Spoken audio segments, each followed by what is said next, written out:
உலகெங்கும் வாழும் ஃபோக்கஸ் ஆன்மீகம் அன்பர்களே, என் நெஞ்சம் நிறைந்த நேயர்களே, உங்கள் அத்துணை பேருக்கும் உங்கள் ஆத்மார்த்த ஜோதிடர் நங்கநல்லூர் டாக்டர் பஞ்சநாதனின் இனிய வணக்கங்கள், வாழ்த்துக்கள்.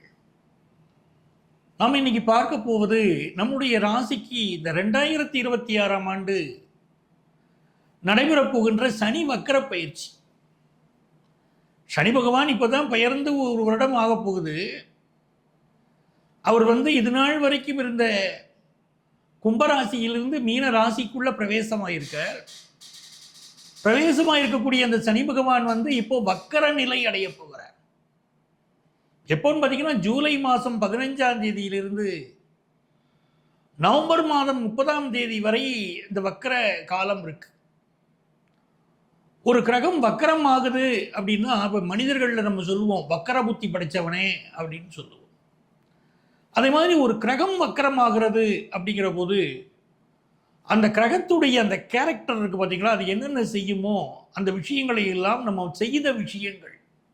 ஒரு கிரகம் நேராக இருக்கிற போது என்ன விஷயங்கள் நம்ம செய்தோமோ, அதில் என்ன தப்பு பண்ணினோம், எதை நம்ம கரெக்ட் பண்ணிக்கிடணும், எல்லாமே அந்த வக்கர பயிற்சி காலத்திலேயே நமக்கு சொல்லித்தரும். வாழ்க்கையுடைய அனுபவத்தை கற்றுத்தரும். யார் நல்லவங்க, யார்கிட்ட பழகினோம், பழகின நபர்களால் நமக்கு நன்மை நடந்துச்சா, தீமை நடந்ததா, இனி நம்ம எப்படி பழகிக்கிடணும், இதெல்லாம் வாழ்க்கையில் யார் சொல்லி தருவா? வீட்டில் இருக்கக்கூடிய பெரியவங்க ஏன்டா கொஞ்சம் பார்த்து பழகடான்னு சொல்லுவாங்க பாருங்க. அந்த மாதிரி இந்த வக்கர சனி நமக்கு வகுப்பெடுக்க போகுது. ஜூலை 15லேருந்து நவம்பர் 30 வரைக்கும் இருக்கக்கூடிய காலகட்டத்தில் நிறைய அனுபவங்கள் நமக்கு கிடைக்க போகுது. இந்த அனுபவங்களால் நமக்கு ஏற்பட போகிற நன்மை, நம்ம வாழ்க்கையில் ஏற்பட போகிற உயர்வு இருக்க ரொம்ப அற்புதம். சனி பகவான் உடைய காலத்தில், வக்கர பயிற்சி காலத்தில் நம்ம ஒழுக்கம் தவறியதால் ஏற்பட்ட விளைவுகள் என்னென்ன, எப்படி ஒழுக்கத்தை கீப்பப் பண்ணணும் அப்படின்னு சொல்ல போகிறார். இப்போ எல்லாருக்கும் ஒரு சந்தேகம், ஒரு கிரகம் வக்கரம் அடைக்குதுங்கிறீங்களா, அது பின்னோக்கி வருதா? ஒரு கிரகம் முன்னோக்கி போகிறத பற்றி சொல்கிறோம், ஆனால் பின்னோக்கி வருகிறதா அப்படின்னா அப்படியெல்லாம் இல்லை. எந்த கிரகமும் பின்னோக்கி வரல. அதாவது சனி பகவானுடைய வக்கரம்ங்கிற கிரகத்தை நான் சொல்கிறேன். வக்கரம் என்பது பின்னோக்கி வருவது இல்லை. ஆனால் அதனுடைய மூவ்மெண்ட் இருக்கு பாருங்க. நம்ம பூமியிலேருந்து அதை பார்க்கிற போது அதனுடைய அசைவு நமக்கு அது பின்னோக்கி வருவது போல ஒரு தோற்றத்தை கொடுக்குது. அதை தான் நம்ம புரிஞ்சுக்கணும். அப்போ எப்படி இருக்காரு? உத்திரட்டாதி 3ஆம் பாதத்தில் சனி பகவான் இப்போ போய்கிட்டு இருக்கார். அவர் உத்திரட்டாதி 2ஆம் பாதம், 1ஆம் பாதம், இந்த பாதங்களில் இப்போ பயணம் செய்ய போகிறார். இந்த பயணம் என்பது அவர் மீனராசியில் இருக்கார், கும்பராசிக்கு வருவாரா அப்படிலாம் கிடையாது. எந்த மீனராசியில் இருக்காரோ அதுதான் இருக்க போகிறார். அப்போ நம்ம ரொம்ப ஸ்ட்ராங்காக போகிறோம். நம்முடைய முயற்சிகள் வெற்றி கிடைக்குமா, என்ன நம்ம என்ன செய்கிறோம் எல்லாமே இதில் பார்க்க போகிறோம். இந்த வக்கர சனி பயிற்சி காலத்தில் பொதுவாக நம்ம தெரிந்து கொள்ள வேண்டியது, வேலை பார்க்கக்கூடிய இடங்களில் ரொம்ப நேர்மையாக நம்ம வேலை பார்க்கணும். நம்மளுடைய உழைப்பில் எந்த தப்பும் இருக்கக்கூடாது. குடும்பம்னு இருக்கா, நம்ம குடும்பத்தில் நம்ம எவ்வளவு ஒற்றுமையாக இருக்கோம், எவ்வளவு அன்பாக இருக்கோம், பிறர் மீது குறை சொல்லாமே, கணவன் மனைவி பிள்ளைங்க அப்படின்னு ஒரு பாசமாக இருந்தால் அந்த குடும்பத்திற்கு பெரிய தொந்தரவுகள் வராது. யாருக்காவது ஒருத்தருக்கு இப்போ வக்கரபுத்தி இருந்தால் தான் அங்கே ஒரு சிக்கல் வருது. வக்கரபுத்தி இல்லாமல் நம்ம பார்த்துக்கிடணும். அப்போ இந்த காலகட்டம் மிக முக்கியமான ஒரு காலகட்டம். இதில் நம்ம ராசியில் நம்ம எப்படி நடந்துக்கிடணும், என்னென்ன பரிகாரங்கள் செய்யணும், எல்லாமே இந்த நிகழ்ச்சியில் உங்களுக்கு நான் விரிவாக இதில் நம்ம சொல்ல போகிறோம். கூர்ந்து கவனிங்க. கலங்காத நெஞ்சம் கொண்ட கன்னிராசி அன்பர்களே, வாழ்க்கை என்பது உயர்வும் வரும், தாழ்வும் வருங்க. எப்பவுமே உயர்வு தான் மனிதர்கள் சொல்ல முடியல, மாறி மாறி வருது. ஆனால் அதற்கு பழக்கப்படுத்தி கொள்ளக்கூடிய மனசு இருக்கு பாருங்க, அதுதான் உயர்ந்தது. இரவுன்னு ஒன்று இருந்துச்சுன்னா பகல்னு ஒன்று வரும்னு நம்பிக்கை உங்களுக்கு இருக்கு. துன்பம்னு ஒன்று இருந்துச்சுன்னா அடுத்து இன்பம் வருங்கிற நம்பிக்கை உங்கள்கிட்ட இருக்கு. அதனால தான் நீங்க ஜெயிக்கிறீங்க. கன்னிராசிக்காரங்களுக்கு எப்பவும் பாருங்க, புத்திசாலித்தனம் வேலை செய்யும். ஒவ்வொருத்தரும் ஒவ்வொரு வகையில ஜெயிக்கலாம். ஒருத்தர் கடின உழைப்பால ஜெயிக்கலாம், ஒருத்தர் அன்பால ஜெயிக்கலாம். அதே போல கன்னிராசிக்காரங்க எதனால ஜெயிப்பாங்க? தன்னுடைய அறிவினால் ஜெயிக்கக்கூடிய ராசி கன்னிராசி. நல்ல அறிவு, எதையுமே சிந்திச்சு பார்த்து செயல்படக்கூடிய இந்த புத்திசாலித்தனத்தை ஆண்டவன் கொடுத்தா. ஆனால் சில நேரம் அதுவே பிரச்சனையாக போயிருதுங்க. கட்டிய மனைவியிடம் நீங்க காட்டக்கூடிய புத்திசாலித்தனம், உங்க கணவர்கிட்ட நீங்க காட்டக்கூடிய புத்திசாலித்தனம், அதனாலேயே லைஃப்ல சில பிரச்சனை வருது. பிரச்சனை வரக்கூடாதுங்கிறதுக்காக தான் நீங்க சில விஷயத்தை அட்வைஸ் பண்றீங்க. இப்படி நடந்துக்கோங்கன்னு உங்க வீட்டுக்காரர்கிட்ட சொல்றீங்க, உங்க வீட்டுக்காரம்மாட்ட சொல்றீங்க. நீ செய்த முறை தவறுன்னு சொல்றீங்க, ஆனா அவங்களால ஏத்துக்கிட முடியல. 7ல் சனி இருந்தாலே நாங்க சொல்றது திருமணத்துக்கு பொருத்தம் பார்க்குறாங்க வச்சுக்கிடுங்க. ஒருத்தர் ஜாதகத்தில் 7ல் சனிங்க, ஒருத்தர் ஜாதகத்தில் இருக்கு, பொருத்தத்துக்கு வராரு, நாங்கள் என்ன சொல்லுவோம்? திருமணத்துக்கு 7ல் சனி உள்ள மாப்பிள்ளையை சேருங்கன்னு தான் நான் சொல்கிறேன். ஏன் 7ல் சனி இருந்தால் தாம்பத்திய வாழ்க்கையில் பிரச்சனை கொடுக்கும். 7ல் சனி இருந்தால் வாழ்க்கை துணைகிட்ட குறை கண்டுபிடிப்பாங்க.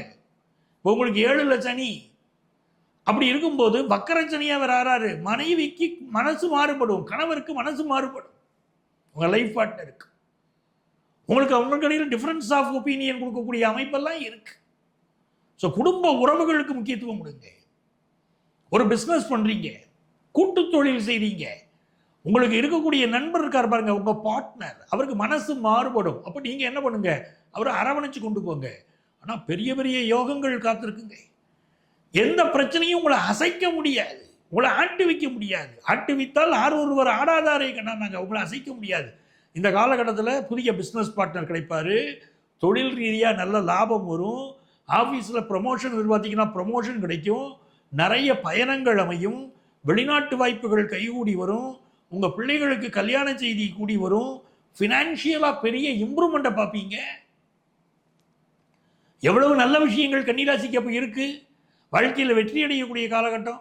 இப்போ காதல் விஷயங்கள்லையும் சிலருக்கு நல்ல விஷயங்கள், நன்மைகள் கூடி வரப்போகுது.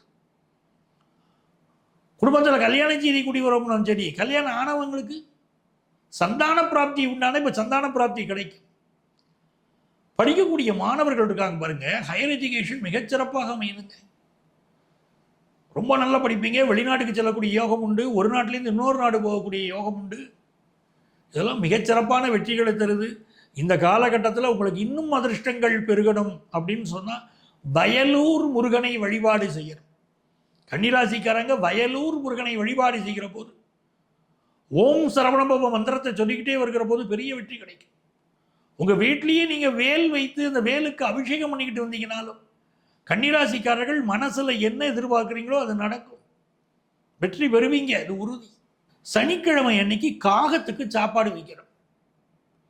அந்த சாப்பாடு வைக்கிறதுங்கிறது பச்சை அரிசி இருக்கு பாருங்க, அந்த பச்சை அரிசியில் செய்த உணவாக அது இருக்கணும்.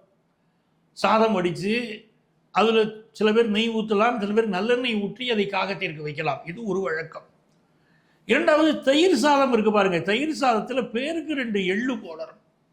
எள்ளு போட்டு அதை சனிக்கிழமை என்று காகத்திற்கு வைத்தாலும் நல்ல பலன்கள், உடனடியான பலன்கள் கிடைக்கும். மூணாவது மிக முக்கியமானது, தூய்மை பணியாளர்கள். வாழ்க்கையில் யாரெல்லாம் கஷ்டப்படுறாங்களோ அவங்களுக்கு போய் நம்ம தேடி தேடி உதவி செய்யணும். தூய்மை பணியாளர்கள், தூய்மையை செய்யக்கூடியவர்கள், அவர்கள் வாழ்க்கை நன்றாக இருக்கக்கூடியதற்கு நாம நம்மாலான உதவிகள் செய்தால் அந்த சனி பகவான் பெரிய அளவுக்கு உதவி செய்வார். 4வது பரிகாரம், மாற்றுத்திறனாளிகள்.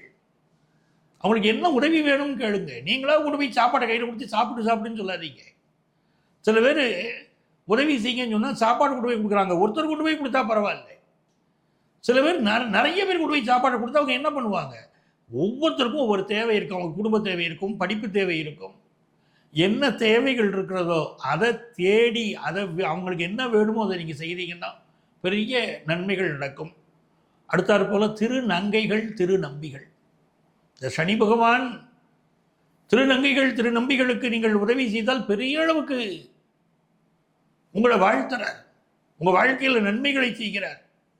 ஆகவே இந்த சனி வக்கர பயிற்சி காலத்திலே அவர்களுக்கு நீங்கள் உதவி செய்து பாருங்கள்.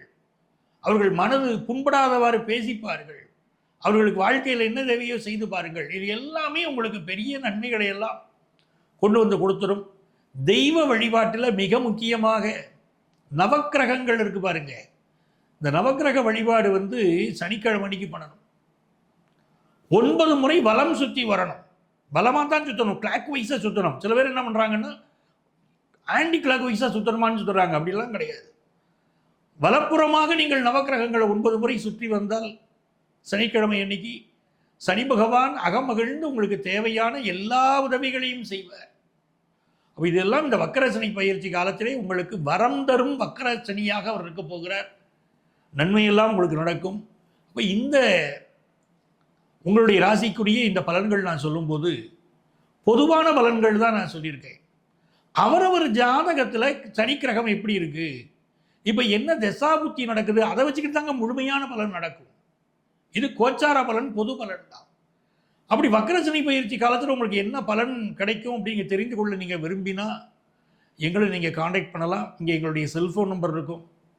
இந்த நம்பரை காண்டாக்ட் பண்ணி ப்ரியர் அப்பாயின்மெண்ட் வாங்கிட்டு என்ன நீங்கள் நேரடியாக சந்திக்கலாம். சென்னையில் டி நகர்லேயும் நங்கநல்லூர்லேயும் நம்ம ஆஃபீஸ் இருக்குது. நேராக வர முடியாதவங்களுக்கு ஆன்லைன் கன்சல்டேஷனும் உண்டு. உங்கள் வாழ்க்கைக்கு வழிகாட்ட நான் காத்திருக்கிறேன். உங்கள் ஆத்மார்த்த ஜோதிடர் நங்கநல்லூர் டாக்டர் பஞ்சநாதன்.